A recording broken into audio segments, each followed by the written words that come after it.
Halo Sobat Investor, selamat datang kembali di channel kita.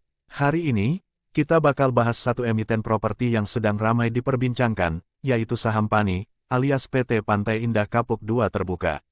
Kita akan bahas mulai dari berita terbaru, data fundamental, valuasi, nilai intrinsik, hingga profil pemilik dan manajemen yang mendasari keputusan investasi di saham ini. Jadi kalau kamu baru mulai investasi atau pengen tahu lebih dalam soal saham-saham besar Indonesia, pastikan tonton sampai habis ya. Berita terbaru saham PANI menginformasikan bahwa, belakangan ini, saham PANI kembali menjadi sorotan pasar. Emiten properti milik Kongsi Agung Sedayu Group dan Salim Group ini melakukan transaksi penting, terkait kepemilikan sahamnya di anak usaha utama, yaitu PT Bangun Kosambi Sukses Terbuka CBDK. Dalam aksi korporasi terbaru, PANI berhasil menambah porsi kendali atas saham CBDK hingga sekitar 85,95%, melalui pembelian saham dari pemegang utama sebelumnya, yakni Agung Sedayu dan Salim Group, dengan nilai transaksi besar mencapai sekitar 14,6 triliun rupiah. Hal ini menunjukkan konsolidasi penuh proyek strategis unit usaha inti PIK2, yang dikelola oleh PANI. Selain itu, PT Multi Arta Pratama, MAP entitas milik Agung Sedayu dan Salim Group, juga mengeksekusi hak memesan efek terlebih dahulu, rights issue pada Desember tahun 2025 sebanyak ratusan juta saham PANI, senilai hampir 5 triliun rupiah, mempertahankan porsi kepemilikan sekitar 84,08%. Langkah ini bagian dari strategi korporasi besar yang tengah dijalankan PANI, terutama dalam rangka memperkuat cadangan aset dan penguasaan pengembangan proyek PIK2, yang merupakan konseptualisasi kawasan terpadu skala besar di Tangerang. Inilah sekilas profil perusahaannya, transformasi dari kaleng ke properti premium. Sebelum menjadi pengembang properti besar, PANI awalnya berdiri pada tahun 2001, sebagai produsen kaleng blik. Namun sejak tahun 2021, PANI bertransformasi menjadi emiten properti besar, setelah diakuisisi oleh PT Multi Arta Pratama, sebuah perusahaan Kongsi Agung Sedayu Group bersama Salim Group.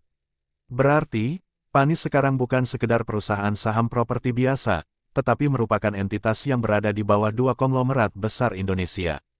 Model bisnisnya termasuk pengembangan kawasan Pantai Indah Kapuk 2 PIK2 residensial, komersial, pusat bisnis, rekreasi, dan fasilitas pendukung modern. Pengembangan CBD Central Business District dalam PIK2. Akuisisi dan pengelolaan anak usaha seperti CBDK untuk ekspansi pendapatan.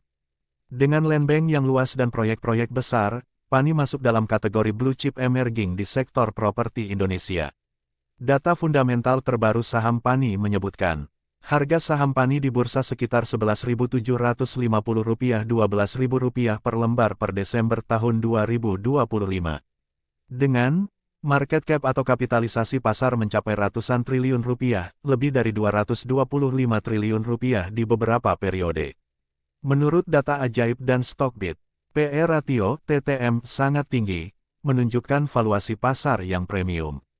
Dan, price to book value PBV-nya juga mencatat angka tinggi, lebih dari 12x, yang menunjukkan pasar menghargai aset perusahaan, jauh di atas nilai bukunya.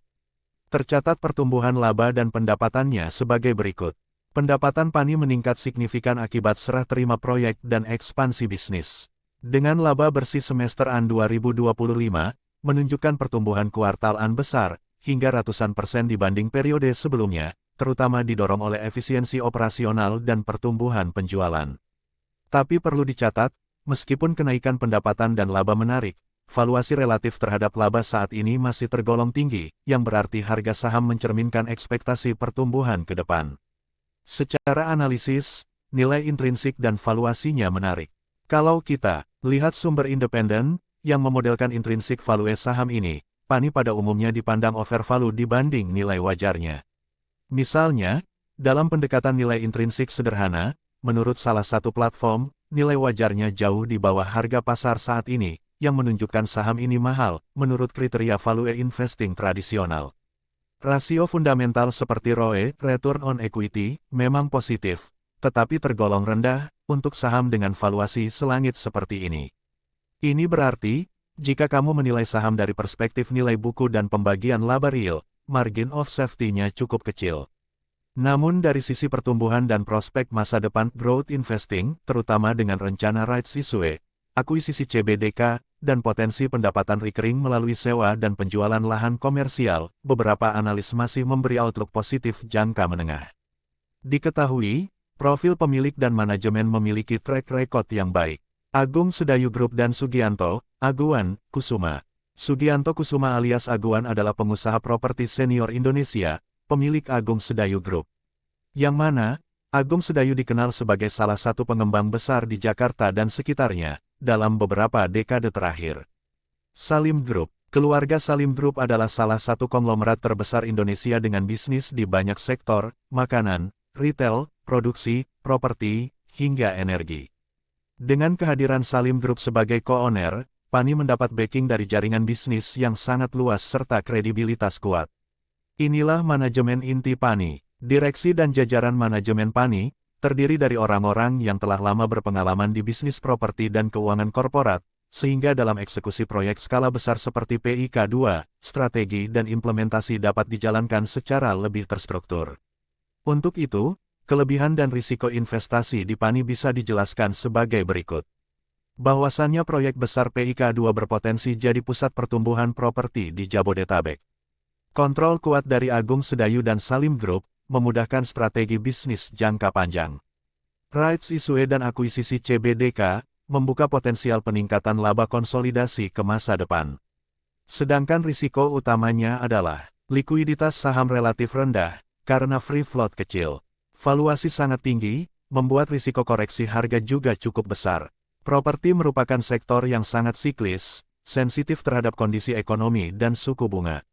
Kesimpulan dan saran untuk retail bisa dijelaskan, bahwa, saham Pani merupakan salah satu saham properti, yang sangat menarik untuk diikuti karena prospek proyek yang besar PIK 2 dan aksi korporasi yang strategis. Dukungan pemilik besar yang kredibel, pertumbuhan laba kuartal tahunan yang solid. Namun bagi investor retail, penting untuk memahami bahwa, saham ini mahal menurut rasio tradisional PB/VPE-nya. Risiko likuiditi, siklus properti, dan perubahan suku bunga harus diperhatikan. Saran ringkasnya, gunakan Pani sebagai bagian dari portofolio diversifikasi, perhatikan entry price saat harga masuk area diskon, dan pelajari laporan keuangannya secara berkala sebelum beli. Demikian informasi ini kami sajikan, semoga bermanfaat. Jika kamu menyukai konten analisis saham Indonesia, jangan lupa like, subscribe, dan share agar semakin banyak investor retail yang cerdas dan rasional. Disclaimer, konten ini bersifat edukasi investasi saham, bukan ajakan beli atau jual. Selalu lakukan DYOR, do your own research, dan sesuaikan dengan profil risiko masing-masing.